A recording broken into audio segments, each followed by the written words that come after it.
வணக்கம்.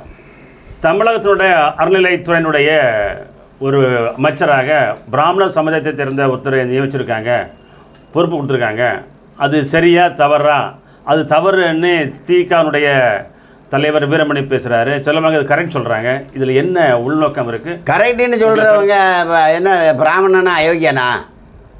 பிராமணனா அயோக்கியனா வீரமணி சொல்கிறாரு. அயோக்கியன்னு சொல்கிறாரா? ஆமாம். அப்போ சிலர் பிராமணன்னா ரொம்ப நல்லது பாராட்டுறோம் அப்படிங்கிறாங்க. அப்போ பிராமணன்னா யோக்கியனா? யோக்கியம் நல்ல மட்டும் முதலமைச்சர் மாற்றிட்டாரா? ஏங்க, பிராமணன் யோக்கியனும் கிடையாது, பிராமணன் அயோக்கியனும் கிடையாது. அயோக்கியனும் யோக்கியனும் எல்லா ஜாதியிலையும் இருப்பான். எல்லா ஜாதியமாக தான் பிராமண ஜாதியம். அதுக்கு மட்டும் என்ன விசேஷம்? அதை மட்டும் என்ன முக்கியமாக எடுத்துக்கிட்டு பேசுறது? திராவிட கழகம் திமுக அதை பர்டிகுலர் பேசுகிறாங்களே, அந்த சமுதாயத்தை என்ன அவனுங்களுக்கு அப்போ இழிவானவன் அறநிலைத்துறைக்கு இருந்தால் நல்லது தானே? அப்போ பாராட்ட வேண்டியது தானே, அவங்க சந்தோஷப்பட்டுக்க வேண்டியது தானே. ஒரு அயோக்கியனை போய் அறநிலைத்துறையில் போட்டிருக்காங்க, நம்ம நாசமாக போயிடும் அது, அப்படி தானே வீரமணி சொல்லணும். அறநிலையத்துறை நல்லா இருக்கணுங்கிறது வீரமணியினுடைய கருத்தா?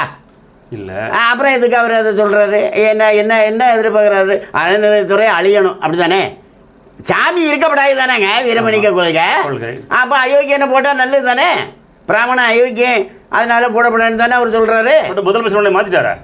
முதலமைச்சர் அந்த அதிகாரியை மாற்றிட்டாரா? அதிகாரியை மாற்றிட்டாரா? ஆமாம். ஏன்னா அமைச்சரை மாற்றல. மாற்றலை. எனக்கு தெரிஞ்சு நீங்கள் ஒரு விஷயம் தெரிஞ்சுக்கிடுங்க.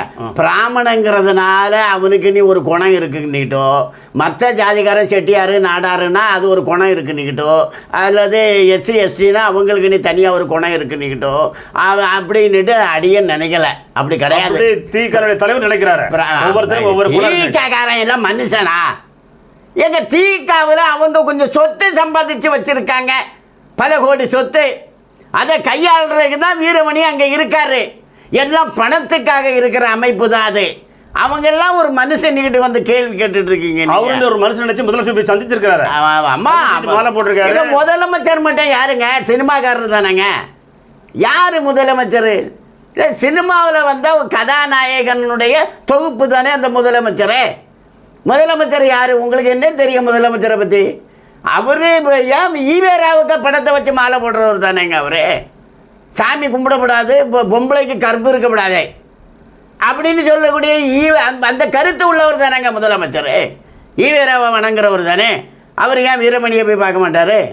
அதாவது தமிழ்நாட்டில் இந்த கழிவு கூட்டம், கலிசட கூட்டம் ஒன்று இருக்குது. அந்த கூட்டத்தின் கையில் தான் இன்றைக்கி அதிகாரமும் வந்திருக்கு. ஏன் நேற்றுக்கே அதிகாரம் அவங்ககிட்ட தான் இருந்தது. திமுக தானங்க இருந்தது. மாற்றம் இல்லைங்கிறீங்க. இப்போ திமுக ப்ளஸ் தான் ஆட்சிக்கு வந்திருக்கு. தொடர்ச்சியா? திமுகவினுடைய தொடர்ச்சி, திமுகவினுடைய நீட்சி இதானாங்க 2.0. ஆமாம் ஆமாம் 2.0 திமுக அதுதானே இப்போ ஆட்சிக்கு வந்திருக்கு. திமுகவினுடைய கூட்டணி கட்சியை வச்சு தானங்க பண்ணிகிட்டு இருக்காங்க. இப்போ ஜோசப் விஜய் ஜெயித்த உடனே யாரை போய் பார்த்தாரு? ஸ்டாலினை தானே போய் பார்த்தாரு. அவர் தாங்க இவருக்கு குரு, பி டீம் இவர்.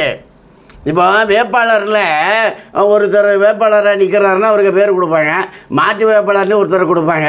இவருக்கு சிக்கலாகிடுச்சுன்னா மாற்று வேட்பாளரை நிறுத்திடுவாங்க. அதே போல் மாற்று வேட்பாளர் தான் தாவேகா, வேட்பாளர் திமுக. திமுகவுக்கு சிக்கல் வந்துடுச்சு, இப்போ தாவேகா ஆட்சிக்கு வந்துடுச்சு.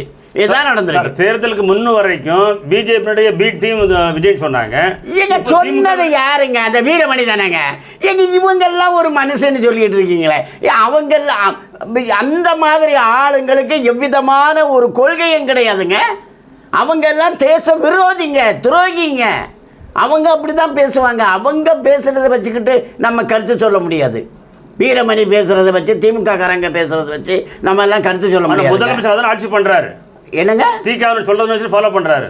யாரு? முதலமைச்சர். முதலமைச்சர் வீரமணி சொல்றதை ஃபாலோ பண்றாரு. ஆமா, அவரு கிறிஸ்தவர்.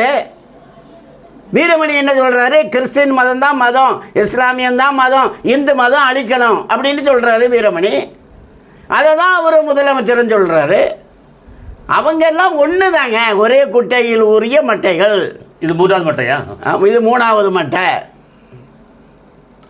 சரியா? வணக்கம்.